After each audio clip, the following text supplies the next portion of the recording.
अस्सलाम वालेकुम दोस्तों। आज हम एक ऐसी बहस पर बात करने जा रहे हैं जो हर पाकिस्तानी के जहन में मौजूद है। सोना बेहतर, सरमायाकारी है या प्रॉपर्टी? ये सवाल इतना आम है कि जैसे ही कोई बंदा थोड़ा सा पैसा बचा ले तो वो फ़ौरन सोचता है, सोना लूं या प्लॉट बुक करवा लूं। आज मैं आपको फैक्ट्स, रिसर्च और तजर्बे की बुनियाद पर दोनों की हकीकत बताऊंगा और साथ ये भी कि आपके लिए कौन बेहतर है। पहले नंबर पे ये हमने समझना है कि हर इन्वेस्टमेंट का मकसद मुख्तलिफ होता है। ये बिल्कुल ऐसे ही है जैसे आप पूछें गाड़ी बेहतर है या जहाज़। दोनों अपने मकसद के हिसाब से बेहतरीन हैं, लेकिन एक दूसरे का मुतबादल नहीं। इसी तरह सोना और रियल एस्टेट दोनों बेहतरीन हैं, लेकिन मुख्तलिफ वक्तों, मुख्तलिफ हालात और मुख्तलिफ लोगों के लिए। दूसरे नंबर पे बात करेंगे कि गोल्ड दौलत को महफूज रखने का सबसे मजबूत ज़रिया है। दूसरे नंबर पे हम बात करते हैं कि सोना क्यों अहम है।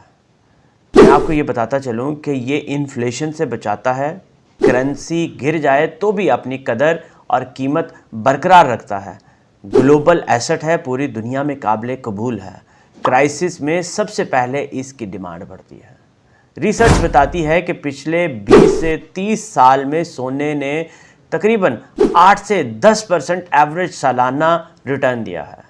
और सबसे अहम बात याद रखें कि सोना लिक्विड है, यानी आप फ़ौरन कैश बना सकते हैं।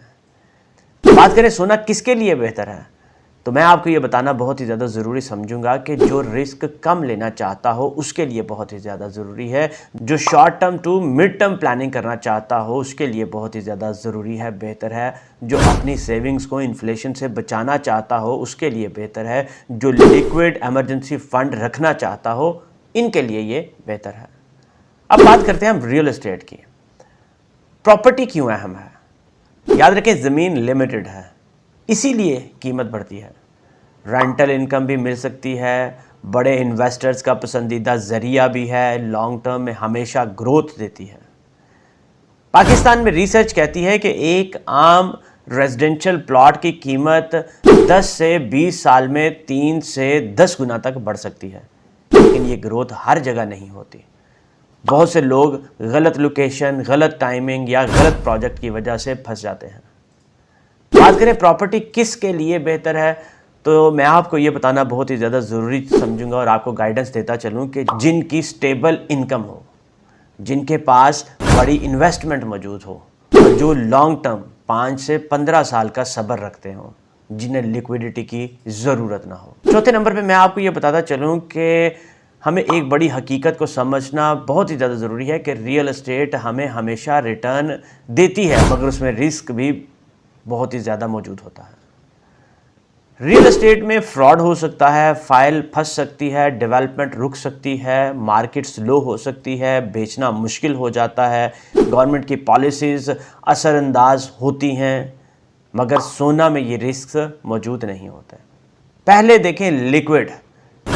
सोना बहुत ही ज़्यादा लिक्विड है, मतलब इजीली कैश में कन्वर्ट हो जाता है, मगर रियल एस्टेट बहुत कम लिक्विड है, उसको कैश में कन्वर्ट करवाने में टाइम लगता है। रिस्क, सोना कम रिस्क है जबकि रियल एस्टेट ज़्यादा रिस्क है। बात करें रिटर्न की, तो सोना दरमियाने दर्जे का आपको रिटर्न देता है, जबकि रियल एस्टेट आपको ज़्यादा मगर अनसर्टेन रिटर्न देता है। इन्वेस्टमेंट कितनी चाहिए उसकी बात करें तो सोने में आपको कम इन्वेस्टमेंट चाहिए होती है, कम इन्वेस्टमेंट से आप सोना ले सकते हैं, मगर रियल एस्टेट में, प्रॉपर्टी में आपको बहुत ज़्यादा इन्वेस्टमेंट चाहिए।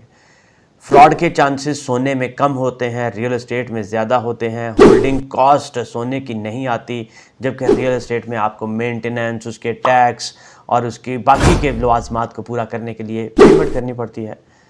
इसी तरह से इन्फ्लेशन हैज की बात करें तो सोना बहुत मजबूत है उसमें, मगर रियल एस्टेट इतनी ज़्यादा मजबूत नहीं है। बात करें आम लोगों के लिए मेरी राय की, तो मैं आपको बताता चलूं कि अगर आपके पास कम पैसा है या सेविंग्स कम है तो सोना बेहतर है। ये बढ़ता रहेगा, इमरजेंसी में काम भी आएगा।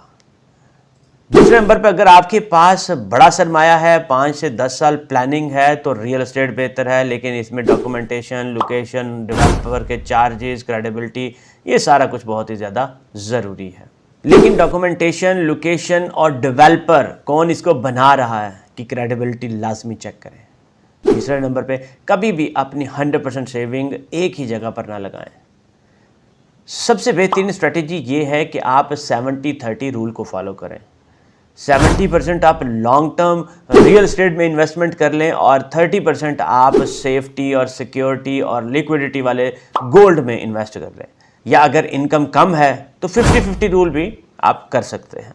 चौथी बात आपको बताता चलूं तो वो ये है कि सबसे बड़ी गलती लोगों का जेवर को सरमायाकारी समझ लेना समझी जाती है। जेवर याद रखें कि इन्वेस्टमेंट नहीं, ये इमोशनल एसेट है। इन्वेस्टमेंट हमेशा गोल्ड बार्स, कॉइन्स या डिजिटल गोल्ड में करनी चाहिए। आखिर में मैं आपको अपना फाइनल डिसीजन देता चलूँ आपके गाइडेंस के लिए, तो अगर आप लिक्विडिटी, स्टेबिलिटी और इन्फ्लेशन प्रोटेक्शन चाहते हैं तो आप सोना खरीद लें। अगर आप rental income, long term growth और वेल्थ क्रिएशन चाहते हैं, वो भी बड़े लेवल पर, तो आप रियल एस्टेट खरीद लें। दोनों बेहतरीन हैं, लेकिन फैसला आपकी फाइनेंशियल सिचुएशन, आपकी इनकम और आपकी प्लानिंग पर मुनहसर है।